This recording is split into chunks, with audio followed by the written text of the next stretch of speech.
皆さんこんにちは。今日は留学娘のエリンさんが3年間通っていたカナダの現地高校にやってきました。卒業したエリンさんとお会いする約束をしているのですが、皆さんこんにちは。エリンさん、ご卒業おめでとうございます。ありがとうございます。今日は稀に雲一つない快晴で、思い出に残る卒業の日としてとてもふさわしい一日ですね。今日は3年間の高校留学を振り返りながら73の質問をしていきます。さあ、ついに卒業を迎えました。どんなお気持ちですか？卒業してすごく嬉しい気持ちと、もう学校にいられない寂しい気持ち、2つの気持ちが混ざっています。今はどこにいらっしゃるんですか？私はですね、今メイプルリッジというバンクーバーから車で1時間離れた、町の学校にいます。3年間通った学校の名前を教えてください。トーマス・ヘイニーセカンダリースクールという学校に通いました。どんな学校でしたか？自習がたくさんできたりですね、自分で、スケジュールを組み立てることができたり、とても先生が画期的な学校でした。今日のコーデを見せてください。今日はですね、皆さんが憧れるであろうキャップガウンというですね、卒業式に着る、時の服装を着ています。今日はですね、中に、皆さんと一緒に入りながら、インタビューを受けたいと思います。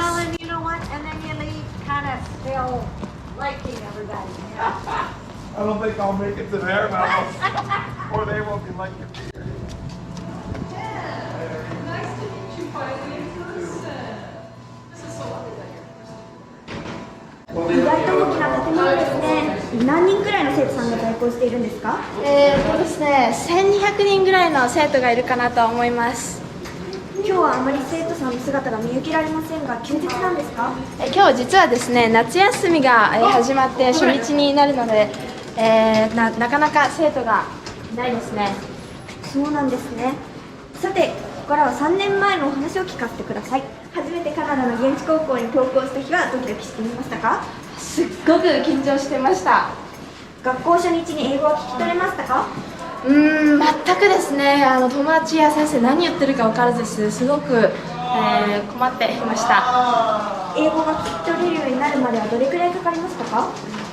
そうですね、初めの4ヶ月目、1年目の4ヶ月目ぐらいでどうにかなんとなく先生が言ってることを聞き取れるようになったんですけど、授業についていくのはもう全く1年ぐらいかかったかなと思います。授業についていけなかったことをどうやって克服しましたか？ですね、とりあえず隣の友達にたくさん話しかけてました。先生何話してるのとか、宿題移させてとかですね聞いたりしているのを覚えてます。3年間を通して一番好きだった授業は？やっぱりですね、カーリナリーアーツというですね、クッキング、キッチンで働く授業がとても大好きでした。留学生におすすめの科目は？留学生にやっぱり最初は英語を話すのがすごく大変だと思うので、体育だったりとかヨガだったりとかクッキング、英語をあんまり使わなくてもできるような授業がいいかなと思います。クラブ活動には参加していましたか？たくさんですね、参加してました。インターナショナルクラブを運営したり、バドミントン、あとエコクラブ、あとベーキングのクラブに入っていました。学校生活で日本の学校とここが一番違うなと感じた瞬間は？やっぱりですね、先生、この学校に限るかってわからないんですけど、先生と生徒の距離がすごく近かったです。先生とですね、インスタを交換したりとか、今でもコミュニケーションをたくさん取っている先生がいます。お世話になった先生トップ3をズバリ。はい、今日はですね、先生3人の方にですね、アポを取っているのでお会いしに行きたいと思います。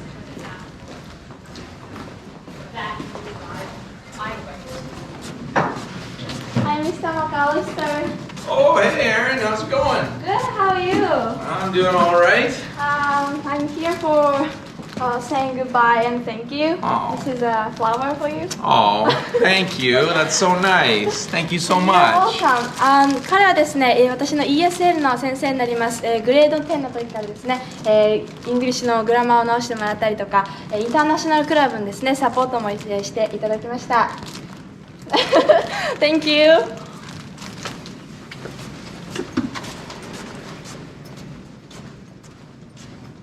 そしてもう一人の先生はですね、もう一人の ESL の先生になります。Hi, Miss Convert. Can you come up How here? are you? Good. How are you? Good. Thank you for last 3 years and thank you for supporting me a lot. So this is a flower for you. Oh, thank you so very much. It was my pleasure. Of course. You know, as our top international student and our top leadership student, Thank you. you've been a delight to work with. Yeah, We were thank very you lucky to for- have you Yeah, here. thank you for mentioning that. 彼女はですね、私の USL の先生で、私の英語のエッセイとか、あとはですね、ユニバーシティ、その大学のアプリケーションをするときにですね、いろいろグラマーのチェックをしていただきました。Yeah, I'll see you soon. And 彼女はですね、今年が学校最後なので、もうバイバイですかね。Bye bye. I'll see you Not soon. bye, it's Not see bye, you yeah, again. See you again. Thank you so much. You're most welcome. Take care. Bye. Bye.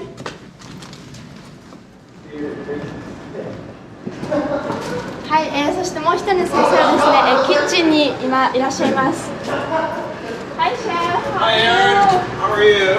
Good, how are you? Good to see you. Yeah, I'm here for saying thank you and see you or goodbye. I'm not gonna say that, but Okay. yeah, this is a flower for you. Oh, thank you. Yeah. 彼はですね、私と一緒に1年半ぐらいですね、キッチンで一緒に働いて、くれた先生になります。とても優しくですね、していただきました。Thank you so much. I'm gonna miss you so much. Yes. Thank you so Yeah, much. take care. I'll see you soon. Bye. Bye.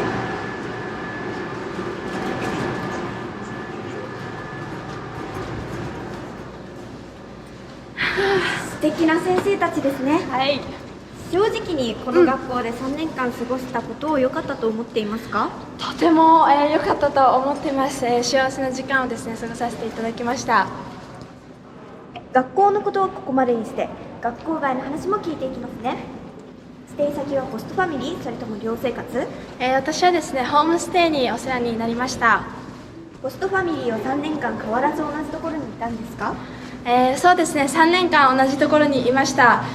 すごく良かったかというそうではないんですけど、一番ホストを変えなかった理由として私ねすごく綺麗なんですね。なのであと浄水器が日本製の浄水器がついてたのでもう変える理由ないなと思ってずっとそこに3年間させていただきました。3年間一緒に過ごしてきた家族との一番の思い出はありますか？やっぱりですねたくさん出かけるという家族ではなかったのでそれ出かける思い出は少ないんですけど、一番面白かったストーリーがあって私のホストファミリー夜ご飯を10時ぐらいに食べるんですね夜の。なので3時間前に夕ご飯を食べた私に「エリン夕ご飯、第2弾食べる?」みたいな感じでですねいつも声をかけていたのがすごく思い出深いなと思います。面白いご家族ですね。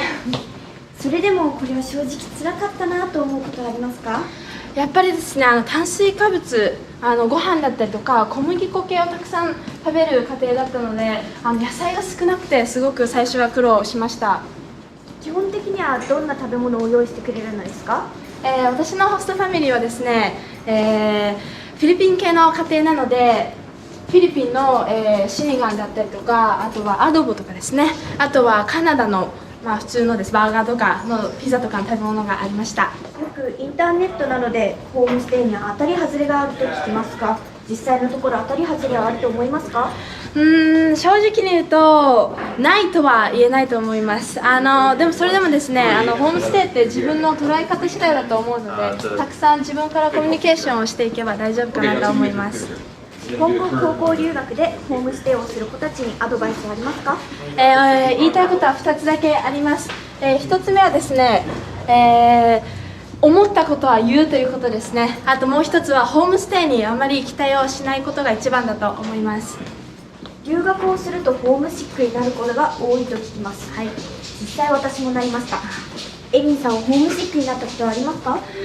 私もですね現地に来てから2ヶ月目の頃にですねなりました。本当に辛すぎてたくさん周りの友達はですね友達を作っているの私だけ英語を話せずに友達は作れなくて、その時にですね帰りの学校のバスでですね、一人で泣いたのを覚えています。ホームシックになった時はどうしましたか？とりあえずですねもう泣きたいだけ泣きます。で泣けないところまで泣いてその後ですねもうさっぱりして次の日を迎えるようにしていました。エリンさんはよく留学パパやママに電話をするんですか？私はですね週に1回か2週間に1回ほどですね、私から電話するようにしています。日本の恋しいところはありますか？やっぱりですねこれはコンビニとスーパーの食べ物が、すごく今食べたいなという気分です。留学中、日本には何回帰国しましたか？長期期間の、休みの時に、2回ほど、日本に帰国しました。留学したから分かる日本のいいところは？やっぱりですね、美味しい食べ物が新鮮で安く手に入るところですかね。たくさんの愛情がこもっているなっていつも日本に帰った時に感じます。逆にカナダの好きなところはどこですか？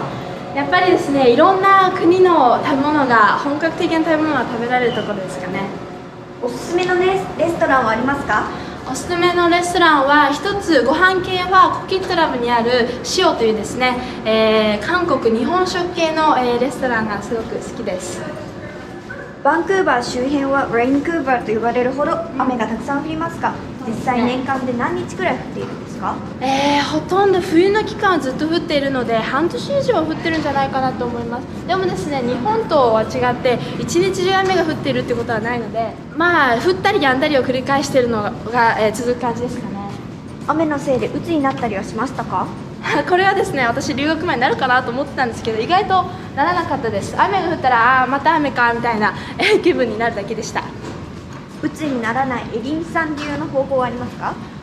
私はとりあえず曇りだったら必ず外に出て運動するように体を動かすようにしてました。その他にカナダで気をつけておかないといけないことはありますか？やっぱりですね、これは日本と違ってですね、結構薬物とかそういう悪いものがですね出回ってたりとかよく見ることがあるので、そういうのに手を出さないのが一番いいかなと思います。よくですね留学生とかでいろんな国の留学生でですね、強制送還だったりとかもいるので、自分が、手を出さなかったら大丈夫だと思います。治安もいいので大丈夫です。実際にそういったものに手を出してしまう人がどの学区にもいるんですね。はいさて次は皆さんも気になるであろう留学生活で気づく友達関係について根掘り葉掘り聞いていきますね。はい。3年間でどれくらい英語力が伸びましたか？ここだけの話、一緒に行くお相手はいたんですか？卒業式に来られなかった留学パパに伝えたいことはありますか？